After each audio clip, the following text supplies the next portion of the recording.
This is Dr. Jenkins. This is your video review for the sliding filament theory of muscle contraction. How very exciting. Haha. So here we're going to review the steps of how a skeletal muscle contracts. And we're going to remember that the overall theory or the overall mechanism is that we have these small myofilaments, actin and myosin, and they slide together. Hence the sliding filament theory. These small myofilaments slide together. Okay, so let's just go through the steps.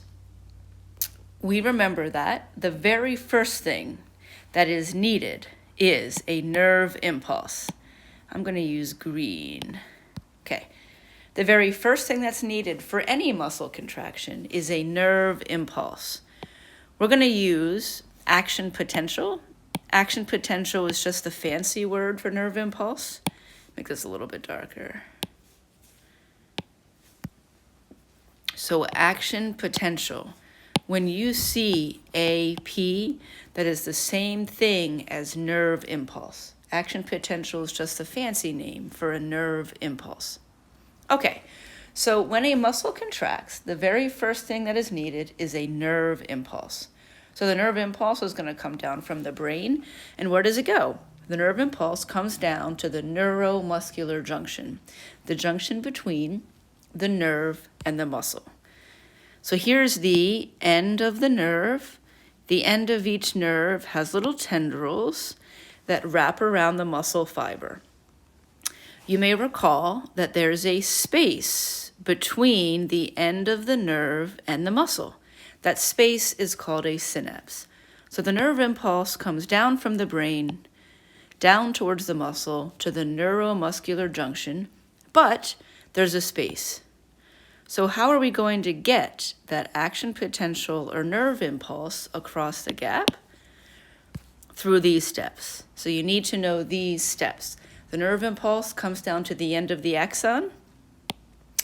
That results in a release of calcium. The release of calcium results in the release of a neurotransmitter called acetylcholine. Acetylcholine goes across the synapse into the muscle, and then a new nerve impulse is generated in the muscle. Notice I'm using my own words to simplify it. Remember, all of these things that happen in the body are really a series of steps. So in order to do a certain thing, we often need this chemical reaction, this step, this step, this step. And they must happen in order. So here's our example of that, right? In order to get that nerve impulse across the synapse into the muscle, there has to be a series of events. What are those series of events? Nerve impulse comes down towards the neuromuscular junction. That triggers, when the nerve impulse comes down, it triggers calcium to come in. When calcium comes in, the neurotransmitter, green dot, is released. The green dot, acetylcholine, crosses the synapse into the muscle. And then that acetylcholine triggers a new nerve impulse in the muscle. Be able to put these in order. Remember to, once you get the basics of the steps, go back and make sure you have some of the details, right? It's calcium. It's acetylcholine, okay? All right. Once we get that nerve impulse to cross the synapse into the muscle, there's a brief pause. Once the nerve impulse crosses into the muscle, there's a brief pause. And that just allows the muscle to structurally get its things ready. I'm reviewing only what you need to know. So now let's get into the steps of muscle contraction. I have them listed as 8 steps. These are the same steps we talked about in lecture. Do you remember in lecture, I encouraged you to make some note cards by putting things in your own words. This is a review of what that might look like. So you might make these note cards, but you might first omit the step numbers. So you just have a note card saying nerve impulse travels the neuromuscular junction, crosses synapse. You might have a note card that says impulse travels deeper into muscle. You'll have a note card that says SR releases calcium. Calcium goes to sarcomere. You'll have a note card that says calcium binds to troponin, causes shift, exposes active sites on actin. So make 8 note cards in your own words without any numbers. The first step, because at first, these words probably don't mean anything to you, so we've just got to get familiar with them. So make 8 note cards without any numbers. Practice putting them in order, so we know what order these steps happen in. After you do that, then we can begin to fill in some of the specifics. Okay, wait a minute. The cross bridge. What is the cross bridge? That's when myosin binds to actin, not actin to myosin. It's when myosin binds to actin. Step number 6. Myosin head releases energy. So you're gonna go back and add in some of the details. Step number 2. Yeah, I know the nerve impulse travels deeper into the muscle, but how does it do it? Oh, right, I remember. It goes down the transverse tubules into the sarcoplasmic reticulum. So there's multiple steps to this. First, make your note cards without any numbers. Practice putting them in order. Once you've got that down, then you can practice filling in some of the details. And lastly, you should be able to do this without any note cards at all.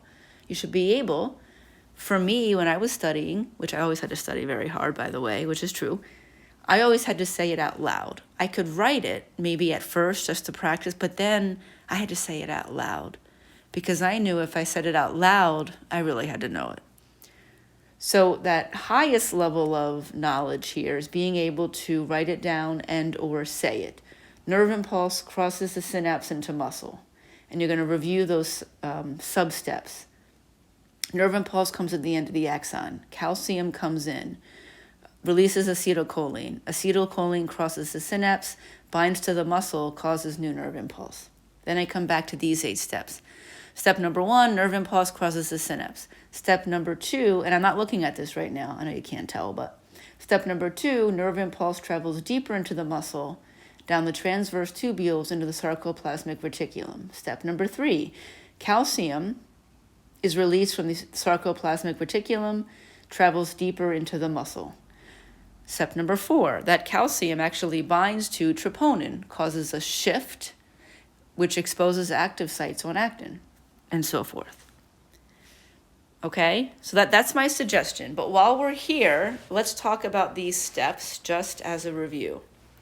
So we know step number 1, nerve impulse crosses the nerve impulse comes to the neuromuscular junction, crosses the synapse into the muscle, and you're going to remember the 5 sub-steps just of this.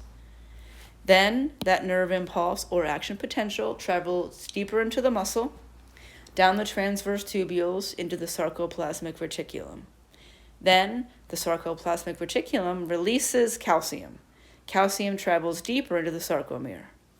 Then that calcium is going to bind to troponin, which causes a shift to expose active sites on actin. If all those things happen properly in succession, then we can do cross-bridging. Cross-bridging is just when the myosin head comes up and binds to actin.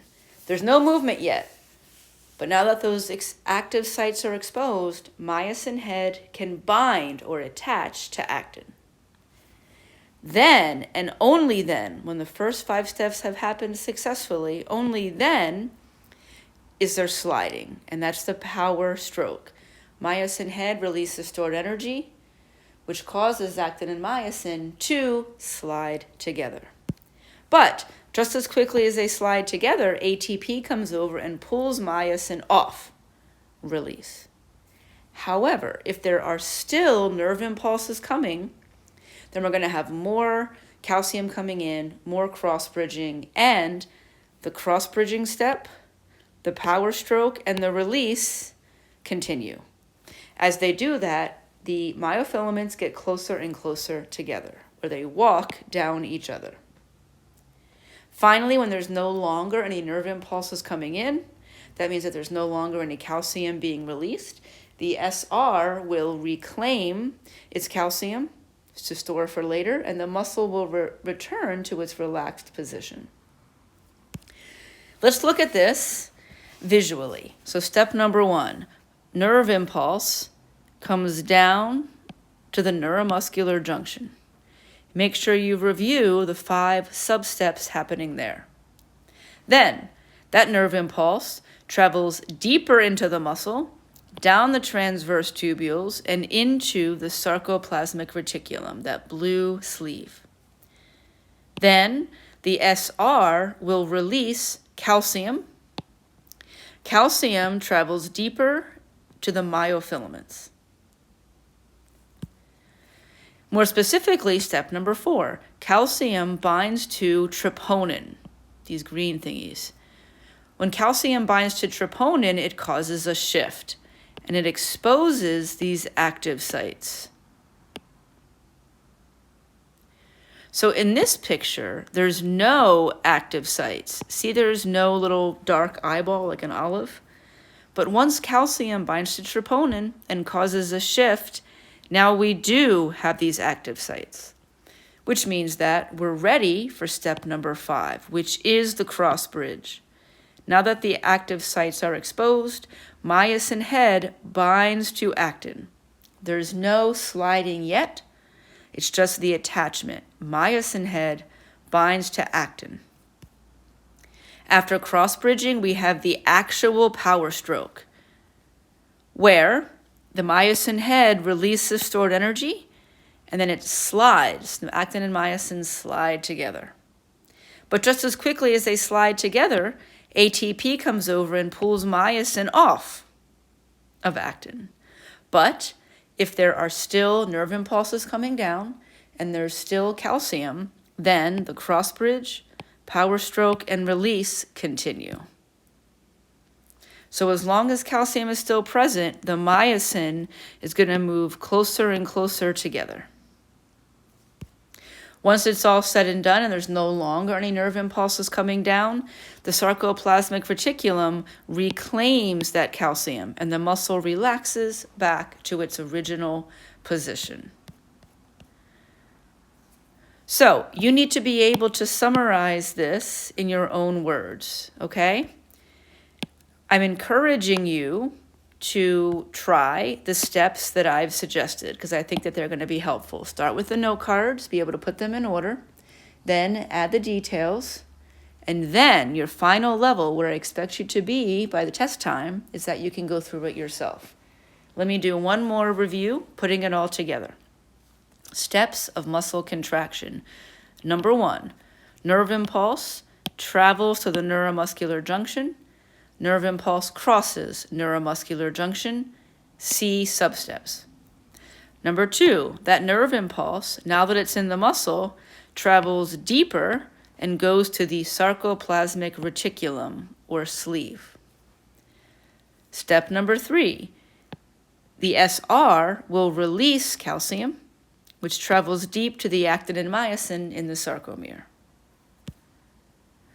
Step number 4, more specifically, that calcium, when it goes to the sarcomere, calcium binds to a subunit on actin called troponin.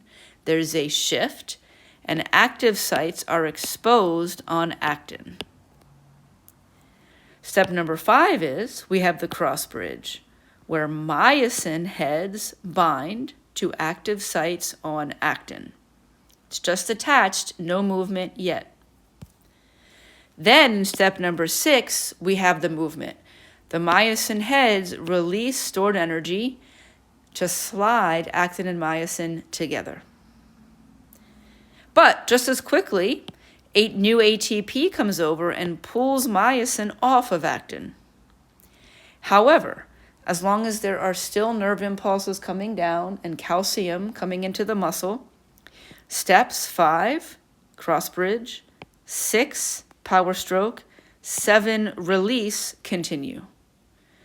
So it ends up being cross bridge, power stroke, release. Cross bridge, power stroke, release. Cross bridge, power stroke, release. Each cycle, the actin and myosin get closer and closer together. When there are no longer any more nerve impulses coming down to the muscle, and therefore no longer any calcium being released, the sarcoplasmic reticulum reclaims excess calcium for next time, and the muscle relaxes to its original position. All right, folks, happy studying. As always, I'm here if you have any questions.